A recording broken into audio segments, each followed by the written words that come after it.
Hi there, I'm Amber and I graduated from Toronto Film School in 2019 from the Graphic Design and Interactive Media program. Ever since I graduated, I have been working freelance and running my own graphic design business. I have been able to work on projects ranging from visual branding design to illustration and pretty much a little taste of everything in between. I'm about to dive into a new client project, so I thought today I would bring you along and show you how I made this.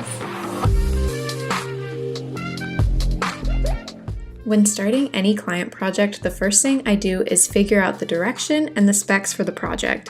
The fun part of freelancing is that you get to do a little bit of something different with each project, but that means I usually need to start my work by doing some research. For this project, my client asked me to design a car window decal for a peaceful mask wearing campaign they are starting in their town.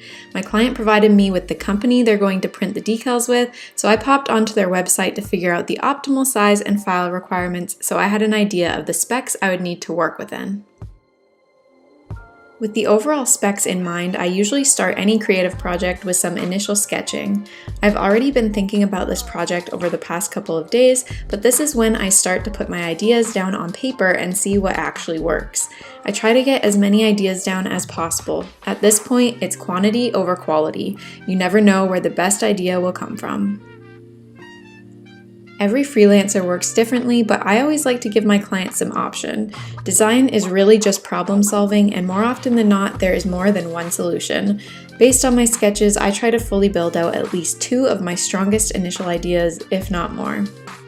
I have a background in fine art, so I find it easier to draw my work out by hand on my iPad and then bring it into Adobe Illustrator on my desktop to vectorize and finesse it.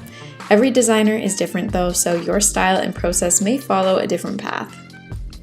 With this project, we needed to create something eye-catching since it would be displayed in people's cars. However, since they are taking a more peaceful and friendly approach, we wanted to use colors that felt kind and loving, not aggressive. I went for a hand-drawn style to make it feel a little more approachable and had lots of fun playing with color. I make it a huge priority to spend the time explaining to them why I designed something the way I did. For smaller projects like this, I keep it pretty informal and just include a written brief in my send-off email. More often than not, the client will request revisions, and I work with them until they're happy and satisfied with the final design. The file was sent to the printer, the stickers were created, and there is nothing quite like the feeling of seeing a design out in the wild and knowing I made this.